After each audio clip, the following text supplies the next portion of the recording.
죄가 너희 죽을 몸을 지배하지 못하게 하여 몸의 사욕에 순종하지 말고, 또한 너희 지체를 불의의 무기로 죄에게 내주지 말고 오직 너희 자신을 죽은 자 가운데서 다시 살아난 자 같이 하나님께 드리며 너희 지체를 의의 무기로 하나님께 드리라. 죄가 너희를 주장하지 못하리니 이는 너희가 법 아래 있지 않고 은혜 아래 있음이라. 로마서의 말씀은 성도가 자기 자신을 불의의 무기로 죄에게 내줄 수도 있고, 그리고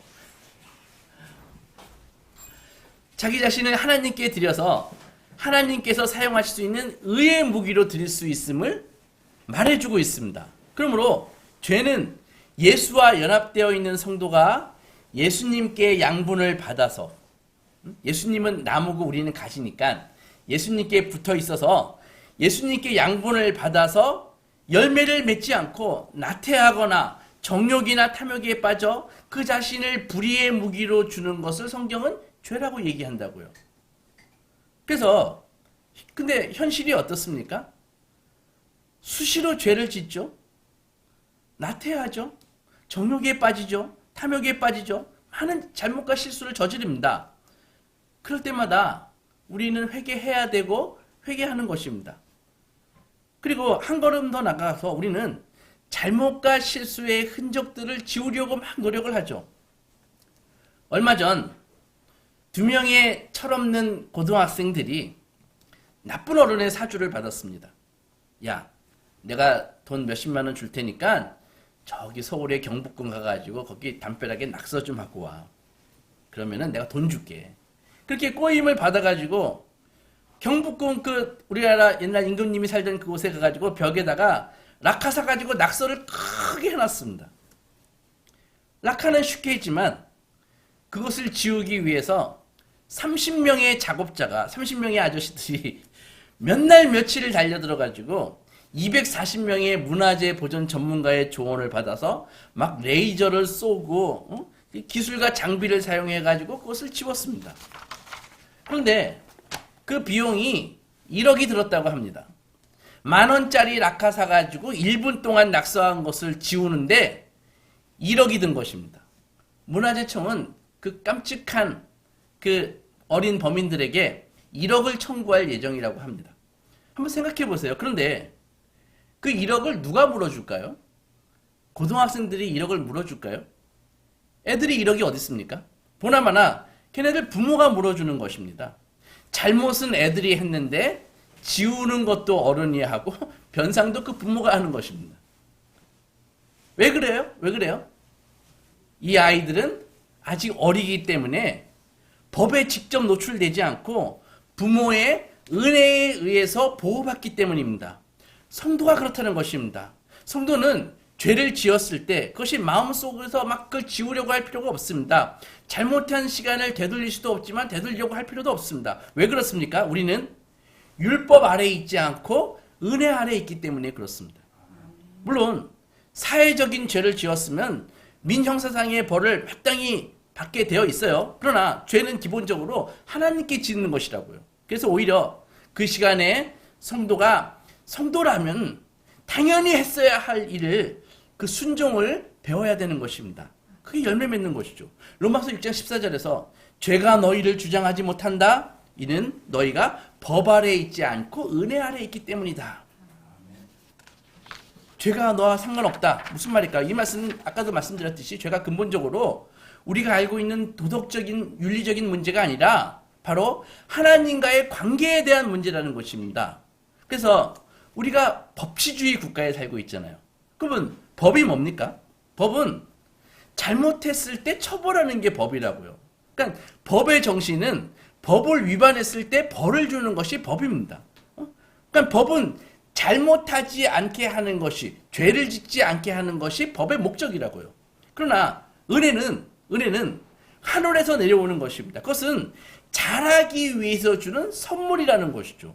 그러므로 은혜는 받는 사람과 자격이 없습니다. 하나님께서 주실 자에게 주시는 것입니다. 이 예쁜 사람만 주는 게 아니라는 것이죠. 이 말씀을 듣고 계신 오늘 여러분들께서는 하나님의 당신의 그 깊고 선하신 뜻에 따라 특별히 더 예뻐하시기 때문에 이 자리에 오신 것이라고요. 그래서 하나님은 당신의 자녀를 만드시기 위해서 예수를 보내셨고 예수를 믿음으로 말미암는 그 구원의 길을 우리에게 열어주셨습니다. 예수님은 우리의 죄를 따지고 잘못을 지적하기 위해서 이 땅에 오신 것이 아닙니다. 예수님은 우리를 구원하시기 위해서 오셨습니다. 하나님이 원하시는 그 참인간, 진정한 인간 만드시기 위해서 오셨는데, 그래서 하나님의 말씀은 뭐라 그래요? 너희가 자라야 된다. 어디까지? 예수 그리스도의 장성한 분량까지 자라야 된다라고 요구하고 계십니다. 그런 면에서 우리가 그렇게 예수님 닮도록 자라도록 이렇게 부름받았는데 이렇게 응하지 않고 예수님의 마음을 아프게 하는 것은 그 부끄러운 짓입니다. 그런데 많은 사람들이 오히려 나 잘못했으니 난 지옥 갈 거야. 이렇게 이분법에 사로잡혀가지고 죄책감에 빠지고 스스로 괴롭히고 그러면서 하나님을 신앙하는 일을 그만둡니다. 포기합니다. 그러면 안 되는 것입니다. 여러분, 죄지었던 어제가 가고 오늘 새로운 하루가 주어졌으면 새롭게 시작하면 됩니다. 과거에 지은 죄를 몽땅 청산해야 새 출발하는 것이 아닙니다. 회개를 길게 하지 않는 것입니다. 쉽게 하십시오. 회개가 무엇이에요? 정서적으로 자책감에 빠져서 나 같은 인간은 정말 쓸모없는 인간이야. 나는 죽어 마땅해. 이게 회개가 아닙니다. 회개의 중심은 바로 돌아섬입니다. 하나님으로부터 멀어진 그 방향을 이제는 하나님께로 바꾸는 것이 회개라는 것이죠. 하나님, 제가 지난 날은 분명 잘못했습니다. 오늘부터 잘하겠습니다. 그러면 됩니다. 간단하죠. 그렇게 할 수 있도록 하나님이 예수 안에서 죄사함의 길을 열어주셨다는 것이죠. 물론 말처럼 쉽지는 않아요. 사도 바울도 사실은 이 문제로 심각한 고민과 갈등에 빠졌었습니다. 로마서 7장 18절에 보면 이런 말씀이 있습니다. 내 속 곧 내 육신에 선한 것이 거하지 아니하는 줄을 아노니 원함은 내게 있으나 선을 행하는 것은 없도다. 내가 원하는 바 선을 행하지 아니하고 도리어 원하지 아니하는 바 악을 행하고 있다. 만일 내가 원하지 아니하는 것을 하면 이를 행하는 자는 내가 아니요 내 속에 있는 죄니라. 그러므로 내가 한 법을 깨달았느니 선을 행하기 원하는 나에게 악이 함께 있다. 내 속에 선과 악이 같이 있다는 것입니다. 그래서 내 속으로는 하나님의 법을 즐거워하지만 내 지체 속에서 또 다른 법이 있어. 내 마음의 법과 막 싸워서 내 지체 속에 있는 죄의 법으로 나를 자꾸 끌어당기는 거라.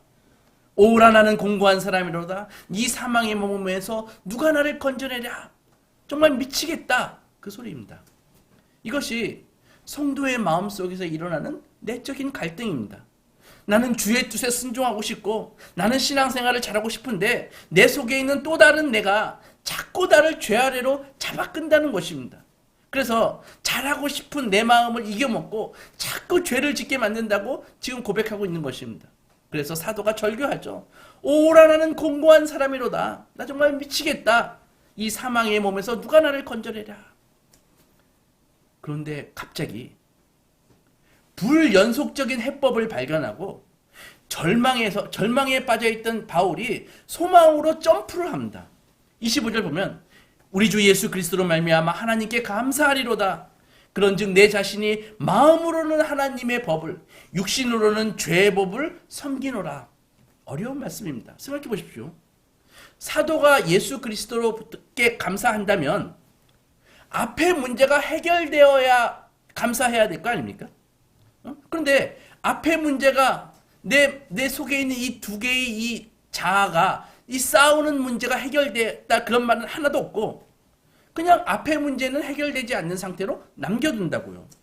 그냥 내 마음으로는 하나님의 법을 내 육신으로는 죄의 법을 섬기는 일을 그냥 현실을 인정해 버립니다. 무슨 말입니까? 여러분, 하나님은 창조주 하나님이십니다. 근데 창조는 창세기 때에만 하신 것이 아닙니다. 하나님께서는 지금도 재창조를 하고 계십니다. 이 말은 창조하신 것을 싹 지우고 없애버리고 다시 창조하신다는 말이 아니라 기존에 창조된 것을 수용하셔서 재창조를 하신다는 말씀입니다. 아담이 범죄해서 인간뿐 아니라 모든 게 다 망가졌잖아요. 근데 하나님께서는 범죄한 인간과 망가진 세상을 다 쓸어버리고 다시 만드신 것이 아니라 기존에 있는 것을 수용하셔서 재창조를 이루어내십니다. 많은 사람들이 이런 생각을, 이런 아쉬움을 갖고 있습니다. 저 아담이 저 선악과만 안 먹었어도 지금 우리가 이렇게 속된 말로 개고생하지 않을 텐데, 완벽하고 풍성한 에덴 동산에서 일할 필요 없이 그냥 잘 먹고 잘 살 텐데 라고 이렇게 아담과 하와를 원망하죠. 막 하와 저게 요물이요. 저 여자 때문에 이게 뭐야. 그런 다음에 그 원망이 이제는 하나님에게로 옮겨집니다. 하나님은 저 왜 선악을 알게 하는 나무를 만드셔가지고 이런 사단을 만드시냐. 그 나무 안 만들었으면 열매 안 먹었을 거 아니야. 그리고 나무를 만드셨다고 해도 선악과를 먹을 때 손을 탁 쳐가지고 못 먹게 만드시면 됐지. 그 왜 가만히 계셨냐. 이 결과가 이게 뭐야. 이거 하나님이 범죄를 방조하신 거 아니야? 이렇게 하나님을 원망한다고요. 이런 생각들 많이 해보셨죠? 옛날에. 그러나 여러분, 가장 중요한 것은 하나님이 아담에게 당신을 거부할 자유를 주셨다는 것입니다. 이것은 정말 놀라운 것입니다. 여러분, 하나님 말고 이방의 다른 신들은 권력으로 자신을 증명합니다. 다른 신들은 이렇게 이야기합니다. 너 내가 얼마나 센지 알아? 나에게 잘 보여. 안 그러면 재미없을 줄 알아? 혹은 너 원하는 건 많지. 나에게 치성을 드려봐. 내가 그거 다 줄게. 난 그럴 능력이 있는 신이야. 이게 세상의 신이라고요. 그러나 하나님은 권력으로 자신을 증명하지 않으십니다. 온전한 자유와 의지를 가진 그분은 우리를 하나님의 형상을 담게 인간을 만드시고 우리에게 자유와 의지를 주시고 하나님의 자녀가 될 것을 요구하십니다. 그리고 하나님의 자녀는 이런 모습이야 라고 딱 보여주십니다. 이 사람처럼 되는 게 하나님의 자녀가 되는 거야. 그분이 누구세요? 바로 하나님의 유일하신 아들 예수 그리스도시죠. 온전한 자유의 하나님이 당신을 거부할 수 있는 자유를 주셨고, 실제로 우리가 당신을 거부할 때 우리를 없애버리지 않고 그것마저 수용하십니다. 아담이야 인간들은 하나님을 거부했잖아요. 그리고 하나님 없는 세상을 하나님 대신에 선택했잖아요. 하나님이 어딨어? 인간은 생각하는 동물이야. 진화의 산물이지. 인간의 이성과 과학을 알지니 과학이 우리를 자유케 하리라. 지금도 그러고 있지 않습니까? 그렇게 잘났다고 하나님을 부정한 결과가 인류 역사 내내 지금까지 우리가 겪고 있는 이 참담한 현실입니다. 그 좋은 과학기술로 무기를 만들어서 전쟁이 끊이지 않지 않습니까? 그죠? 그 좋은 인터넷 가지고 얼마나 범죄에 이용합니까? 그러나 하나님께서 당신을 향한 인간의 거부를 수용하시지만 우주의 주인이신 하나님께서는 창조하실 때 뜻하셨던 자신의 형상, 자신의 기쁨, 자신의 영광을 결코 포기하지 않으십니다.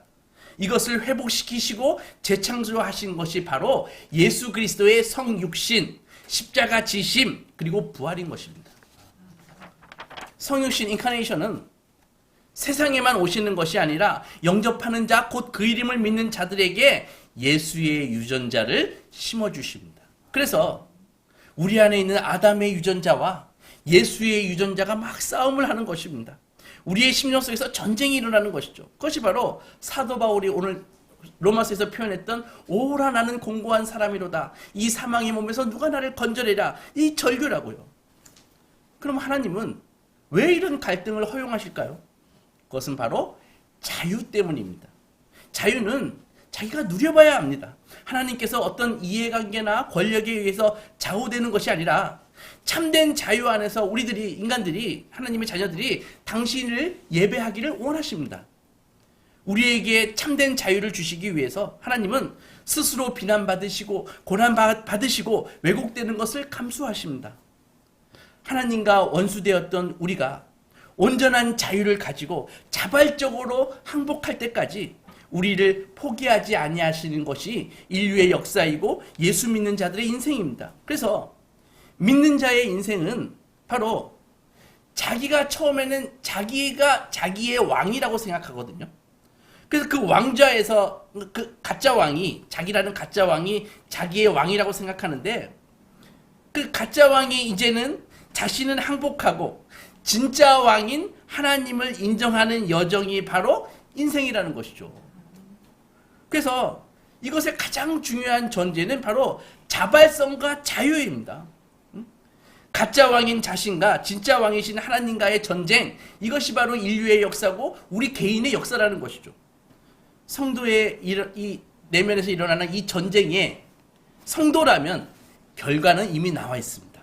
결과가 로마서 8장 1절에 나와 있죠. 그러므로 이제 그리스도 예수 안에 있는 자에게는 결코 정죄함이 없나니 이는 그리스도 예수 안에 있는 생명의 성령의 법이 죄와 사망의 법에서 너희를 해방하였느니라. 하나님은 언제까지 싸우실까요? 우리의 시행착오와 잘못을 언제까지 하나님은 한정 지으시지 않습니다. 그분은, 여러분, 하나님은 우리가 욕심내는 모든 것을 다 선택할 자유를 주십니다. 타락하고 하나님을 떠날 자유를 주십니다. 방황할 자유를 주십니다. 원하는 것을 결정하고 경험할 충분한 자유를 주십니다. 그래서 우리가 결정하고 선택한 것과 하나님의 약속, 하나님의 일하심과 비교해 볼 충분한 시간과 기회를 주십니다. 그러면서 우리는 깨닫기 시작합니다. 가짜 왕인 내가 선택한 길이 얼마나 어리석고, 가짜 왕이 이루어 놓았다고 하는 것이 얼마나 허접하고, 가짜 왕인 내가 행한 일이 얼마나 재앙스러운지를 깨닫게 하십니다. 가짜 왕의 무능을 철저히 깨닫고 깨어질 때, 그때 조금씩 나의 삶에서 진짜 왕을 받아들이기 시작합니다. 그분께 내가 쥐고 있던 이 내 자신이라는 이 권력을 예수님께, 하나님께 조금씩 내어드립니다. 그리고 결국 진짜 왕 되신 하나님, 당신이 진짜 왕이십니다. 나를 통치해 주십시오. 라고 요청드립니다. 전부여 의지옵소서 손 들고 옵니다. 주 나를 외면하시면 나 어디 가리까. 내 죄를 씻기 위하여 피 흘려 주시니 곧 회개하는 마음으로 주 앞에 옵니다. 사랑하는 소망교회 성도 여러분, 요한복음 15장 4절에서 예수께서 내 안에 거하라, 나도 너희 안에 거하리라. 가지가 포도나무에 붙어있지 아니하면 스스로 열매를 맺을 수 없음 같이 너희도 내 안에 있지 아니하면 그리하리라. 죄는 하나님이 없는 것입니다. 생명이신 하나님이 없으면 열매가 없고 결국은 사망밖에 없습니다. 이것은 벌이 아닙니다. 사망이란 생명에서 분리된 존재의 자연스러운 결과일 뿐입니다. 열매를 맺는다는 것은요, 우리가 예수 안에 있을 때 그분과 온전히 묶여 있음을 인정하고 성령님의 인도에 온전히 내 인생의 운전대를 성령님께 맡기는 것을 의미합니다. 그럴 때 자연스럽게 나무에 있는 생명 에너지가 가지인 우리에게 전달되고 성령의 아름다운 열매를 맺는 것입니다. 그 길이 결코 쉽게 되지 않습니다. 우리는 우리의 이 알량한 왕자를 지키려는 그 악한 본성이 뿌리 있기 때문입니다. 그래서 하나님은 충분한 시간과 자유를 주시고 우리를 훈련시키십니다. 그렇기에 성도가 하는 그 실패와 실수는, 성도가 겪는 고난은 있어서는 안 될 일이 벌어진 것이 아닙니다. 이상한 일 벌어진 게 아닙니다. 그것은 농부이신 하나님이 열매를 풍성히 맺게 하시기 위한 하나님의 훈련이라는 것이죠. 하나님은 우리를 매일 훈련하시고 가지치기 하시고 우리와 함께 연습하십니다. 우리는 동일한 실수를 매일 반복하지만 이것도 역시 훈련입니다. 새해가 밝았습니다, 여러분. 올해도 많은 어려움이 있을 수 있지만 예수 안에 있는 우리에게 그것들은 모두 온전한 자유로 하나님을 예배하고 풍성한 열매를 맺기 위한 다 하나님의 훈련 일정일 뿐입니다. 우리가 참포도 나무이신 예수께 붙어 있는 한 결론은 이미 나와 있습니다. 오늘 성경 7절을 보면 요한복음 너희가 내 안에 거하고 내 말이 너희 안에 거하면 무엇이든지 원하는 대로 구하라 그리하면 이루리라. 너희가 열매를 많이 맺으면 내 아버지께서 영광을 받으실 것이요 너희가 내 제자가 되리라. 여러분, 우리는 때때로 우리의 인생을 포기하고 싶기도 하지만 하나님은 결코 우리를 포기하지 않으십니다. 이것이 오늘 우리에게 주시는 말씀입니다. 하나님의 자녀로서 자신감을 가지십시오. 하나님은 우리를 훈련하시는 하나님을 신뢰하십시오. 우리의 실패와 실수는 쓸모없는 무슨 삽질이 아니라 우리에게 중요한 과거가 되고 우리의 나중에 실력이 되고 우리에게 유익이 될 것입니다. 실패와 고난 속에 주저앉지 말고 그 다음으로 나아가십시오. 어제는 실패했지만 조금 전까지 엉망이었지만 지금부터 오늘 하나라도 잘해보자 라고 파이팅해야 됩니다. 조금씩 나아가는 것입니다. 결코 하루아침에 이루어지는 것이 아닙니다. 손흥민 선수가 그렇게 멋진 골을 넣기 위해서 얼마나 연습했을까요? 우리도 다르지 않다는 것입니다. 아무쪼록 2024년도 새해에는 참포도 나무이신 예수께 붙어 있어 삶의 모든 부분에서 풍성한 열매를 맺어 농부이신 하나님께 영광 돌리시는 칭찬받는 제자가 되시기 주님의 이름으로 축원합니다. 기도하고 나가겠습니다.